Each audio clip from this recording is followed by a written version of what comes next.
Nā, kua waitohu whakaitanga a Ngāti Tū Wharetoa me Mighty River Power e hāngai pūana ki te kōpututanga o te wai o te moana o Taupō.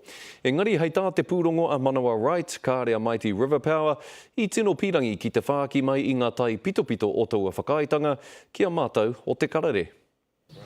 Koinei te matua o te whakaitanga hou. Kaupapa rangatira tēnei, e pāna ki tō tātou rangatiratanga.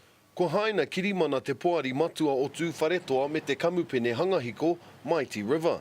He whakaitanga mo te rihi whenua, e whakamana ana I tō Tū Wharetoa mana ki runga o Taupō Moana.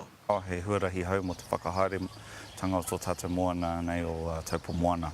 Engari he ara roa kia tāi a tinana mai ki konei I te rānei. Kua whawhai ki te karauna mātou, ki te kamupene hoki mō nei mahi pāna ki te whakahaeretanga o Taupō Moana, kua oti tērā mahi nei, kua tau e pāna ki tēnei mahi te hiko I runga I tō tātou moana.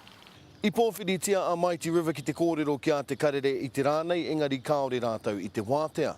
He rima te kaumārua tau te roa o tēnei kirimana ki Wainganui I ngā rōpu e rua. Engari koina te pātai, he hai e noho muna ana etahi o ngā kōrero e pāna ki te kirimana.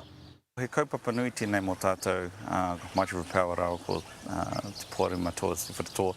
Nā reira I roto I tērā, he tapu rawa etahi o ngā kōrero e pāna ki te pūtea. Engari ko te mea nui, kua tau mātou tētahi wāhi, kia noho tahi tātou e pāna ki tō tātou moana nei. Hei te tau e tū mai nei, ka hui te iwi. Hei reira rātou ka whakatau me pēhea te whakamahi I tēnei pūtea hou. Manawa Wright, te karere.